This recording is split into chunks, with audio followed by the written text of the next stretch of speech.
रहस्यमयी गांव की कहानी। एक छोटे से गांव में एक अजीबोगरीब घटना घटी। उस गांव को लोग रहस्यमयी गांव के नाम से जानते थे क्योंकि वहां हमेशा कुछ न कुछ अजीब होता रहता था। गांव में स्थित एक पुरानी हवेली के बारे में कहा जाता था कि वह रात के समय अपने आप रोशन हो जाती थी और भीतर से रहस्यमयी आवाजें आती थीं। किसी ने हवेली में घुसने की कोशिश की थी, लेकिन वे कभी वापस नहीं लौटे। गांव के बच्चों के बीच ये कहानी मशहूर थी कि वहां रात को एक साया घूमता है जो उन लोगों को पकड़कर कहीं दूर ले जाता है। एक दिन गांव के दो साहसी युवक रवि और मोहन ने तय किया कि वे हवेली में जाकर सच का पता लगाएंगे। रात के अंधेरे में दोनों ने हवेली की ओर रुख किया।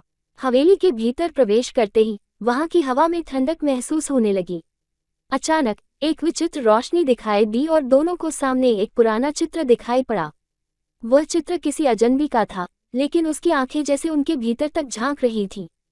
तभी पीछे से एक तेज आवाज आई और दोनों डर के मारे बाहर दौड़ पड़े।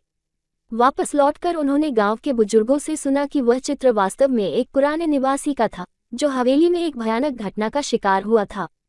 तब से उसकी आत्मा उसी स्थान पर बसी हुई है। रवि और मोहन ने वह रात कभी नहीं भूल पाए और गांव में रहस्यमयी गांव की कहानी और भी मशहूर हो गई। कहानी आज भी लोगों के बीच सुनाई जाती है और लोग उस रहस्यमय हवेली से दूर रहने की कोशिश करते हैं।